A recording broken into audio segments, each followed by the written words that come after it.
Hey everyone, in this section, I will use the concepts of aggregate demand and aggregate supply to explain short-run business cycle fluctuations and external shocks to the economy. By short-run business cycle fluctuations, we mean the real gross domestic product increasing or decreasing. Some real-life examples are the Great Depression of 1929, the Great Recession of 2007 to 2009, which was brought about by the subprime mortgage crisis, and we went from a housing bubble to a bust. And now we are going through some COVID-related recession.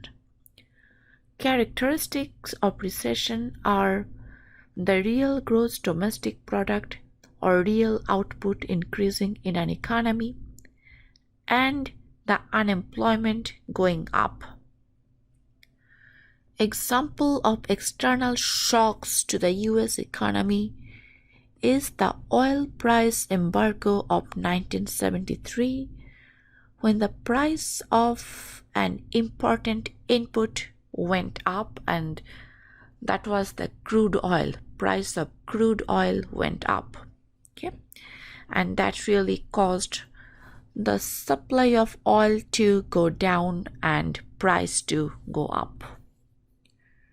Now, this one is just showing us a graphical representation of the increase in house prices all the way before the mortgage crisis and what happened after that. I see kind of a draw here, and right now we are just seeing an expansion or price increasing again. So I will explain two macroeconomic schools of thought. School number one, it says supply is the most important determinant of the size of the macroeconomy, while school number two says demand is the most important factor or determinant in the size of the macroeconomy. So we have two laws or two economists. The first one is Say and the second one is Keynes. Say's law says supply creates its own demand.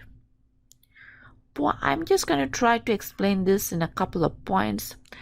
Point number one, when a good is produced and sold, that means something is supplied, it creates income for someone, say a worker, a manager, or an owner. With the money or with the income, these people will demand goods. So that's why we say supply creates its own demand. And the economist that believes aggregate supply is the most important factor in determining the size of the macroeconomy are called the neoclassical economists. And Say's law really explains what happens in the economy in the long run. Now, if I look at the other perspective, we look at the Keynesian law, and according to Keynes, demand creates its own supply. The level of real gross domestic product or output in the economy is determined by demand and not by supply.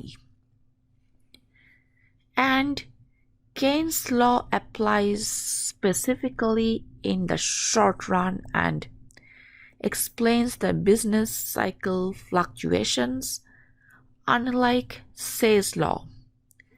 The argument put forward by Keynes are twofold. Number one argument is, during the Great Depression, when real output went down, the economy still had the ability to supply goods using its technology, labor, and capital resources. But the real GDP was less than potential GDP due to lack of demand. So we see two different schools of thought, and we really need both of the schools of thought to explain the macroeconomy. Keynes' law explains what happens in the short run, and Say's law explains what happens in the long run. Alright, that's it for now. Thank you very much.